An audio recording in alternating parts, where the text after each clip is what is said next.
जय हिंद दोस्तों। स्वागत है आज के इस नए वीडियो में। आज हम लोग इस वीडियो में बात करने वाले हैं कि बिहार पुलिस दरोगा के पदों पे जो भर्ती निकल के आई है मद्य निषेध के पदों पे, तो एसआई के लिए वो हम लोग नोटिफिकेशन को कैसे समझेंगे, तो ये आज हम लोग इस वीडियो में देखेंगे। तो चलिए दोस्तों, वीडियो में आगे बढ़ते हैं। एसआई के पदों पे जो दरोगा होते हैं उनके लिए ये 27 फरवरी से आवेदन स्टार्ट हो जाएंगे इसके, और आधिकारिक सूचना अभी आ चुकी है। एज हाइट के लिए भी इस वीडियो में बात करेंगे, और कब तक के ग्रेजुएशन पास होंगे उसके बाद आप लोग फॉर्म भरेंगे, इसके बारे में भी हम लोग इस वीडियो में देखेंगे। क्योंकि होता ये है कि पार्ट 1 में पेमेंट कट जाता है और पार्ट 2 के में भरना होता है, तो आप लोग एलिजिबल नहीं होते हैं। तो हम लोग कैसे भरेंगे फॉर्म, ग्रेजुएशन कब तक पास किए होंगे तब फॉर्म भर सकते, ये भी हम लोग देखेंगे। और ये फी रिफंडेबल नहीं होता है, इसीलिए प्रॉब्लम हो जाती है। ये सभी के बारे में हम लोग बात करेंगे, तो आप लोग पहले इस वीडियो को देख लें, उसके बाद ही फॉर्म भरने के लिए जाएं। तो सबसे पहले आप लोग नोटिफिकेशन में चलेंगे हम लोग। अब यहाँ पे देखिए दोस्तों, बिहार पुलिस अवर सेवा आयोग, इसका ऑफिशियल वेबसाइट है। अवर निरीक्षक मद्य निषेध सब इंस्पेक्टर प्रोबेशन के रिक्त पदों पर प्रतियोगिता परीक्षा के आधार पर सीधी नियुक्ति हेतु विज्ञापन दिया गया है। इसकी ऑनलाइन की अंतिम तिथि 27/3/2025 रखा गया है दोस्तों। और नीचे हम लोग बढ़ेंगे तो आप लोग, तो यहाँ पे देखिए दोस्तों, मद्य निषेध उत्पाद निबंधन विभाग, ये सभी बिहार सरकार की एक विभाग है। बिहार सरकार में अवर निरीक्षक मद्य निषेध पदों पर रिक्तियों की संख्या में निम्नवत है। यहाँ पे अब सब इंस्पेक्टर प्रोबेशन लेबर 6 की सैलरी मिलेगी। 28 पदों पे रिक्ति है। तो यहाँ पे पद कुछ कम दिखाई दे रहे हैं, क्योंकि यहाँ पे विभाग भी छोटा है, इसलिए पद भी यहाँ पे कम ही दिखाई दे रहे हैं। पिछली बार 59 वैकेंसी आई थी और इस बार 28 वैकेंसी आई है। अब यहाँ पे आप लोग 27/2/2025 से आवेदन आप लोग का प्रारंभ हो जाएगा, और ये ऑनलाइन मोड में आप लोग का आवेदन भरा जाएगा। उसके बाद बात करेंगे दोस्तों, तो आप लोग और एक ही फॉर्म आप लोग ऑनलाइन कर पाएंगे। अगर मल्टीपल फॉर्म आप लोग और ऑनलाइन करते हैं तो आप लोग का एप्लीकेशन रिजेक्ट भी किया जा सकता है, क्योंकि यहाँ पे दिया गया है कि एक अभ्यर्थी द्वारा मात्र एक ही ऑनलाइन आवेदन भरा जा सकता है। और उसके बाद दोस्तों नीचे आएंगे तो आप लोग देखेंगे कि आवेदन का पात्रता मतलब भारत का नागरिक होना चाहिए। महिला एवं पुरुष दोनों आवेदन कर सकते हैं। उसके बाद अभ्यर्थी की शैक्षणिक योग्यता 1/8/2024 तक किसी भी मान्यता प्राप्त विश्वविद्यालय से स्नातक परीक्षा या राज्य सरकार द्वारा मान्यता प्राप्त उसके समकक्ष परीक्षा उत्तीर्ण होना चाहिए। यहाँ पे आप लोग ग्रेजुएशन मतलब स्नातक किसी भी डिग्री से आप लोग पास आउट होना चाहिए 1/8/24 तक। उसके बाद अगर आप लोग पास होते हैं तो आप लोग ऑनलाइन तो कर पाएंगे, रजिस्ट्रेशन भी कर पाएंगे और पार्ट 1 तक भर पाएंगे। लेकिन पार्ट 1-2 में जाएंगे तो आप लोग का फॉर्म नहीं भरा पाएगा। अब यहाँ पे आप लोग देखेंगे कि अब यहाँ पे आप लोग को उम्र की सीमा मतलब 1/8/2024 के आधार पे ही आप लोग को उम्र की सीमा का गणना किया जाएगा। अब यहाँ पे बात करेंगे दोस्तों, तो आप लोग का उम्र जो लिया जाएगा ये 1/8/2024 के अनुसार और मैट्रिक के अनुसार लिया जाएगा। मैट्रिक के सर्टिफिकेट के अनुसार ये उम्र आप लोग का लेगा। अब यहाँ पे बात करेंगे तो जेंडर के लिए आप लोग को पुरुष की न्यूनतम उम्र सीमा 20 वर्ष और मैक्सिमम मतलब अधिकतम आप लोग का 37 वर्ष रखा गया, और महिलाओं का वहीं पे 20 वर्ष न्यूनतम और अधिकतम 40 वर्ष। ये जेंडर के लिए है 20 से 37, और जेंडर फीमेल के लिए है ये 20 से 40। ये अदर कास्ट मतलब अदर स्टेट वाले के लिए सेम है जेंडर 20 से 37 ये सिर्फ महिलाओं के लिए बिहार के लिए है। उसके बाद अगर आगे बात करेंगे दोस्तों तो यहाँ पे आप लोग पिछड़ा वर्ग और अत्यंत पिछड़ा वर्ग पुरुष एवं महिलाओं के लिए न्यूनतम उम्र 20 और मैक्सिमम 40 वर्ष रखा गया है, जो बीसी और ईबीसी के लिए है 20 से 40। और उसके बाद दोस्तों यहाँ पे अनुसूचित जनजाति और अनुसूचित जाति पुरुष एवं महिलाओं के लिए न्यूनतम उम्र SC ST 20 से 42 वर्ष रखा गया है। और उसके बाद बात करेंगे दोस्तों तो यहाँ पे आप लोग बिहार के वैसे सरकारी सेवकों के वेतनमान में 5% की छूट दी गई है। और उसके बाद 5 वर्ष की छूट दी जाएगी जिन्होंने नियमित सेवा में न्यूनतम 3 वर्षों की अवधि कर ली है। उसके बाद दोस्तों यहाँ पे अन्य असैनिक पदों की नियुक्ति या भूतपूर्व सैनिक है उनके लिए यहाँ पे 3 वर्ष की छूट दी गई है। उसके बाद दोस्तों यहाँ पे बात करेंगे तो अभ्यर्थी की उम्र की गणना मैट्रिक अथवा समकक्ष परीक्षा के प्रमाण पत्र पर अंकित जन्म तिथि के आधार पर होगी, मतलब मैट्रिक के सर्टिफिकेट के अनुसार ही आप लोग का होगा। उसके बाद शारीरिक मानदंड देख लेंगे तो ऊंचाई, सीना, वजन के लिए कोई देय नहीं होगा, परंतु विहित अर्हताएं पूरी नहीं होने पर अभ्यर्थी असफल घोषित किए जाएंगे। यहाँ पे आप लोग के लिए शरीर, सीना, वजन के लिए कोई मानदेय नहीं होगा। जैसे में कांस्टेबल के लिए पदों पे भर्ती निकालती है तो वहाँ पे फिजिकल के बेसिस पे होता है, लेकिन यहाँ पे फिजिकल के बेसिस पे नहीं लिया जाएगा, ये यहाँ पे बोल रहा है। अनारक्षित मतलब जेंडर वर्ग के लिए एवं पिछड़ा वर्ग के पुरुषों के लिए न्यूनतम 165 सेंटीमीटर। यहाँ पे आप लोग के सभी गोला फेंक या फिर शारीरिक वजन ये सभी क्वालिफाइंग है। और यहाँ पे फिजिकल के बेस पे नंबर नहीं मिलता है और मेंस के बेस पे यहाँ पे नंबर मिलता है। जैसे में कांस्टेबल में होता है कि उसमें फिजिकल के बेस पे मार्क्स मिलता है, लेकिन यहाँ पे नहीं मिलता। तो और यहाँ पे बीसी और जेंडर और बीसी के लिए 165 और फिर अत्यंत पिछड़ा वर्ग पुरुषों के लिए 160, मतलब ईबीसी के लिए 160। और उसके बाद दोस्तों यहाँ पे अनुसूचित जाति और अनुसूचित जनजाति के लिए 160, SC ST के लिए 160 रखा गया है। उसके बाद दोस्तों यहाँ पे आगे बढ़ेंगे, सभी वर्ग के महिलाओं के लिए 155 सेंटीमीटर, मतलब ये अदर स्टेट के भी होंगे तो यहाँ पे सभी महिलाओं के लिए 155 सेंटीमीटर रखा गया। अब यहाँ पे हम लोग सीना सिर्फ पुरुषों के लिए बात करें तो यहाँ पे जेंडर और पिछड़ा वर्ग एवं अत्यंत पिछड़ा वर्ग BC और EBC के लिए यहाँ पे बिना फुलाए 81 सेंटीमीटर न्यूनतम और फुलाकर 86 सेंटीमीटर न्यूनतम। उसके बाद दोस्तों यहाँ पे फुलाने के बाद सीमा में कम से कम 5 सेंटीमीटर का अंतर होना चाहिए, अनिवार्य है। और अनुसूचित जनजाति एवं अनुसूचित जाति के लिए पुरुषों के लिए ये रखा गया बिना फुलाए 79 सेंटीमीटर न्यूनतम है और फुलाकर 84 सेंटीमीटर न्यूनतम रखा गया है। उसके बाद दोस्तों यहाँ पे फुलाने के बाद सीना में कम से कम 5 सेंटीमीटर का अंतर होना अनिवार्य है।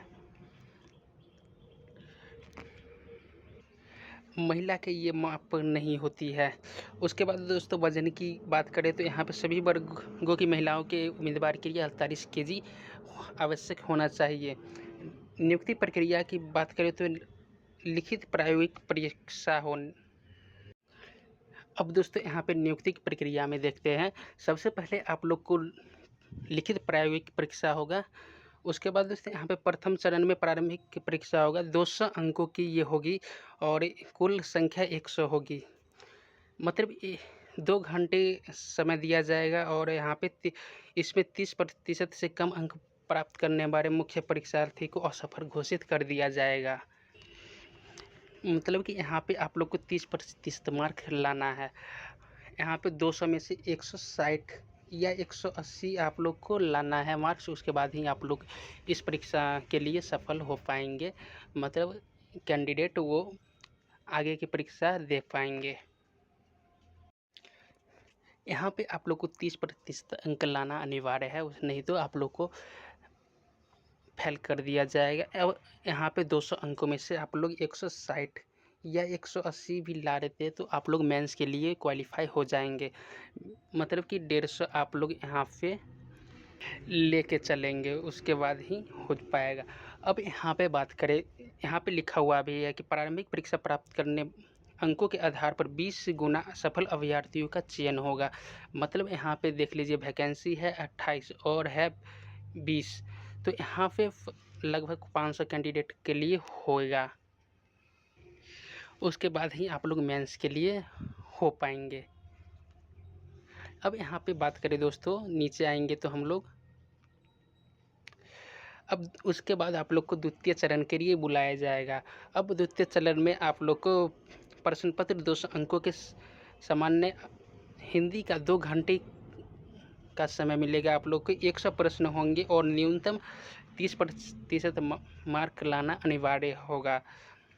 और सामान्य हिंदी पत्र प्राप्त, मतलब यहाँ पे सामान्य हिंदी पत्र का प्राप्तांक मेधा निर्धारण में नहीं जोड़ा जाएगा।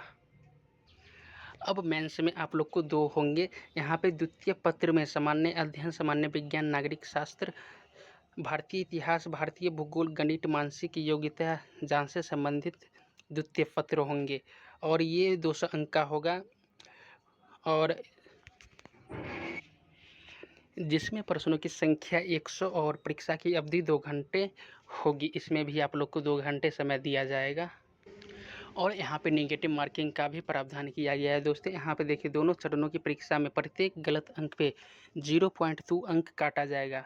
उत्तर पुस्तिका में 2 प्राप्तियाँ होंगी, जिनकी एक प्रति आयोग के पास सुरक्षित रखी जाएगी। यानी कि प्री और मेंस में यहाँ पे 0.2 मार्क्स निगेटिव के लिए काटा जाएगा। दोनों चरणों की बात हो रही है यहाँ पे। और मुख्य लिखित परीक्षा के आधार पर रिक्तियाँ 100 गुना अभ्यर्थियों का चयन मेधा सूची शारीरिक दक्षता के लिए किया जाएगा।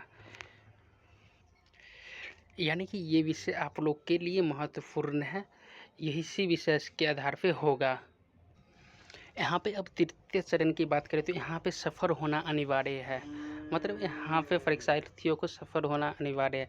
अब यहाँ पे दौड़ की बात करें तो यहाँ पे सभी कोटि के पुरुषों के लिए 1 मील 1.6 किलोमीटर की दौड़ के लिए समय 100 मिनट 30 सेकंड रखा गया है। अधिक समय लेने वाले अभ्यर्थी अघोषित कर दिए जाएंगे। उसके बाद दोस्तों, सभी कोटि की महिलाओं के लिए 1 किलोमीटर की दौड़ के लिए समय 100 मिनट रखा गया है, और अधिक समय लेने वाले के लिए असफल घोषित कर दिए जाएंगे। अब ऊंची कूद की बात करें तो सभी कोटि के पुरुषों के लिए न्यूनतम 4 फीट और 4 फीट से कम कूदने वाले अभ्यर्थियों के लिए अघोषित कर दिया जाएगा। उसके बाद सभी महिलाओं के लिए 3 फीट दिया गया है और उसे कम के लिए अघोषित कर दिया जाएगा दोस्तों। उसके बाद लंबी कूद में सभी कोटि के लिए 12 फीट न्यूनतम है, 12 फीट और 12 फीट से कम कूदने वाले अभ्यर्थियों को असफल घोषित कर दिया जाएगा। और सभी महिलाओं के लिए है न्यूनतम 9 फीट और उससे कम के लिए अघोषित कर दिया जाएगा। अब गोला फेंक में आप लोग को सभी कोटि के लिए 16 पाउंड का गोला न्यूनतम और 16 फीट फेंकना होगा। और उसके बाद दोस्तों 16 फीट से कम फेंकने वाले अभ्यर्थियों को अघोषित कर दिया जाएगा, मतलब वहाँ आगे नहीं बढ़ने दिया जाएगा। महिलाओं के लिए 12 पाउंड और 10 फीट फेंकना होगा। उस 10 फीट से कम फेंकने वाले के लिए घोषित कर दिए जाएंगे। अब यहाँ पे दोस्तों नियत समय, पुरुषों के लिए 100 मिनट 30 सेकंड और महिलाओं के लिए 100 मिनट में दौड़ पूरी करने के लिए अभ्यर्थियों को ऊंची कूद, लंबी कूद एवं गोला फेंक स्पर्धाओं में न्यूनतम मानदंड पूरा नहीं करने पर असफल घोषित कर दिया जाएगा। उसके बाद दोस्तों अब यहाँ पे हम लोग नीचे आएंगे तो मेधा सूची में नियुक्तियों की अनुशंसा से नंबर पॉइंट में लिखा हुआ है। यहाँ पे आप लोग देखेंगे उपरोक्त पद पर नियुक्ति हेतु चयन के लिए अंतिम रूप से सफल उम्मीदवार की मेधा सूची लिखित परीक्षा में प्राप्त अंकों के आधार पर मेधा अनुसार आरक्षण कोटि को तैयार किया जाएगा। मतलब कि यहाँ पे बिहार में 35% महिलाओं के लिए होता है, इसी प्रकार आप लोग को दिया जाएगा। लिखित परीक्षा में 2 या 2 से अधिक अभ्यर्थियों के समान अंक प्राप्त करने की दशा में मेधा सूची में उनके स्थान का निर्धारण उनकी जन्मतिथि के आधार पर किया जाएगा। मतलब यहाँ पे आप लोग के जिनके अगर 2 कैंडिडेट का सफल हो जाता है तो उनके जिनका उम्र ज़्यादा होगा उनको यहाँ पे लिया जाएगा। अब यहाँ पे आप लोग नीचे आएंगे तो यहाँ पे देखने को मिलेगा आप लोग को शैक्षणिक योग्यता समान होने की दशा में आप लोग के 10वीं बोर्ड के प्रमाण पत्र के अंग्रेजी वर्णमाला के क्रमानुसार यहाँ पे निर्धारित किए जाएंगे। उसके बाद दोस्तों यहाँ पे मुख्य परीक्षा के आधार पर आपको यहाँ पे अब दोस्तों रिक्तियों के बारे में बात किया जा रहा था। अनारक्षित के लिए 12 और महिलाओं के लिए 4 सीट आरक्षित किए गए हैं। वहीं अनुसूचित जाति के लिए 4 और 1 महिला के लिए किए गए हैं। अनुसूचित जनजाति के लिए कोई सीट नहीं है यहाँ पे। और फिर अत्यंत पिछड़ा वर्ग के लिए 5 सीट और महिलाओं के लिए 2 सीट आरक्षित किए गए हैं। वहीं पिछड़ा वर्ग के लिए 3 सीट और फिर 1 महिलाओं के लिए आरक्षित किए गए हैं। और पिछड़े वर्ग की महिला के लिए 1 सीट और महिलाओं के लिए कोई आरक्षित यहाँ पे नहीं किया गया। आर्थिक रूप से कमज़ोर वर्ग EWS के लिए यहाँ पे 3 सीट और 1 सीट महिला के लिए आरक्षित किए गए। वहीं पूरा जोड़ के 28 सीट होते हैं, जिसमें से महिला को 9 सीट आरक्षित किए गए हैं। अब उसके बाद दोस्तों यहाँ पे स्वतंत्रता सेनानियों के पोता पोती नतनी के लिए आरक्षित सीट एक भी नहीं है। अगर आप लोग होंगे तो अगर आप लोग पोता पोती नतनी के लिए क्लेम करते हैं तो कोई भी फ़ायदा नहीं, क्योंकि यहाँ पे आप लोग के लिए सीट ही नहीं दिया गया है। उसके बाद दोस्तों आगे हम लोग बात करेंगे तो यहाँ पे आप लोग के लिए महिलाओं के लिए आरक्षण के प्रावधान के लिए बात की गई है। आप लोग एक बार इसे ज़रूर पढ़ें। हम लोग इसका लिंक डिस्क्रिप्शन में दे देंगे, आप लोग वहाँ से इसको डाउनलोड कर पाएंगे। उसके बाद दोस्तों कट ऑफ की तिथि दी गई है यहाँ पे आप लोग जो यहाँ पे 1/8/2024 से निर्धारित की गई है। उसके बाद यहाँ पे बात करेंगे नियुक्ति प्रक्रिया के बारे में दोस्तों। तो आप लोग को उसके बाद चिकित्सीय जांच है, मेडिकल फिजिकल होगा आप लोग का, ये सभी आप लोग एक बार ज़रूर पढ़ लें। उसके बाद लिखित परीक्षा शारीरिक दक्षता होगा। यहाँ पे आप लोग के फ़ी के बारे में बात किया गया है। तो बिहार के मूल निवासी अत्यंत पिछड़ा वर्ग आर्थिक रूप से पिछड़ा वर्ग एवं अनारक्षित पुरुष अभ्यर्थी राज्य से बाहर अभ्यर्थी चाहे वे किसी भी कोटि महिला या पुरुष हो के लिए आवेदन शुल्क 700 रुपया रखा गया है। वहीं राज्य के मूल निवासी जाति अनुसूचित जाति के लिए 400 रुपया निर्धारित किया गया है। मतलब कि यहाँ पे जनरल EBC OBC के लिए 700 रुपया है और अनुसूचित जनजाति मतलब SC ST और महिला अभ्यर्थियों के लिए 400 रुपया निर्धारित किया गया। ये सिर्फ बिहार राज्य की SC ST और महिला के लिए। अगर अदर स्टेट के हैं तो यहाँ पे 700 रुपया ही आपको पे करना होगा। उसके बाद दोस्तों यहाँ पे आप लोग net banking, credit, debit card और नेट बैंकिंग से आप लोग इसका पेमेंट कर पाएंगे।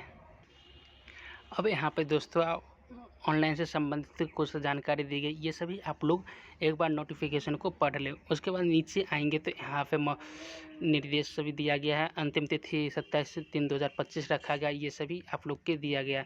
अब यहाँ पे उम्मीदवार के जो रिजेक्ट फॉर्म होता है उसके बारे में यहाँ पे बोला गया है कि अगर आप लोग प्रथम भाग भर देते और सेकंड भाग नहीं भरते हैं तो उसमें आप लोग का फॉर्म रिजेक्ट कर दिया जाएगा। यहाँ पे आप लोग का फ़ोटो और सिग्नेचर सही से अपलोड नहीं होगा या किसी अन्य व्यक्ति का कर देंगे, उस समय आप लोग का रिजेक्ट कर दिया जाएगा। उसके बाद दोस्तों यहाँ पे आप लोग आवेदन में गलत सूचना देते हैं तब भी आप लोग का आवेदन रिजेक्ट कर दिया जाएगा।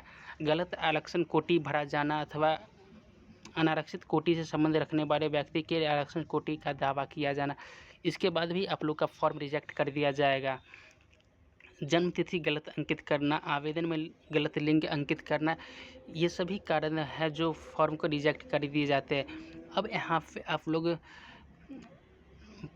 आरक्षित कोटि की विवाहित महिला अभ्यर्थी द्वारा पिता के आधार पर जाति प्रमाण पत्र एवं अस्थायी निवास प्रमाण पत्र एवं क्रीमी लेयर से संबंध न रखने का प्रमाण पत्र जहां लागू हो समर्पित करने के स्थान पर पति के आधार पर प्रमाण पत्र समर्पित करना उनकी उम्मीदवारी को रद्द कर सकता है, क्योंकि जाति जन्म से निर्धारित होती है, न कि विवाह से। यहाँ पे महिलाओं के लिए बोला गया है कि आप लोग अपने पिताजी के ही अनुसार जाति और आवास से जो भी लागू हो वो बनाए, ना कि अपने पति या ससुर के अनुसार, क्योंकि जन्म से निर्धारित जाति जन्म से निर्धारित न कि विवाह से। इसलिए आप लोग अपने पिताजी के अनुसार ही जाति आप लोग के पिताजी के एड्रेस पे बनाना चाहिए, ना कि आप लोग के ससुर के आधार पर। और उसके बाद दोस्तों यहाँ पे आप लोग नीचे बढ़ेंगे तो आप लोग देखने को मिलेगा कि और उसके बाद दोस्तों यहाँ पे EWS के लिए यहाँ पे 24 से 25 के आय के आधार पर निर्गत होना चाहिए आप लोग का प्रमाण पत्र। उसके बाद ही आप लोग यहाँ पे फॉर्म भरेंगे, नहीं तो आप लोग का फॉर्म रिजेक्ट भी किया जा सकता है। उसके बाद दोस्तों यहाँ पे OBC के लिए भी BC और EBC के लिए आप लोग यहाँ पे लेटेस्ट वाला ही बनवाएंगे। और महिला के लिए NCR हो गया तो वो भी अपने पिताजी के एड्रेस के अनुसार ही बनाएंगे। अब दोस्तों आप लोग यहाँ पे पूरी नोटिफिकेशन को एक बार पढ़ लेंगे। तो दोस्तों आज हम लोगों ने जाना कि बिहार पुलिस के लिए आप लोग कैसे फॉर्म भरेंगे, और ये सभी जब फॉर्म भराएगा तो हम लोग एक वीडियो लेके आएंगे और वहाँ पे बताएंगे फुल प्रोसेस कि फॉर्म कैसे भरा जाएगा। तो दोस्तों अगर आप लोग को वीडियो अच्छी लगी हो तो लाइक, सब्सक्राइब और शेयर ज़रूर करें, और सबसे पहले नोटिफिकेशन पाने के लिए बेल आइकन को भी प्रेस ज़रूर करें। तब तक के लिए जय हिंद, धन्यवाद दोस्तों।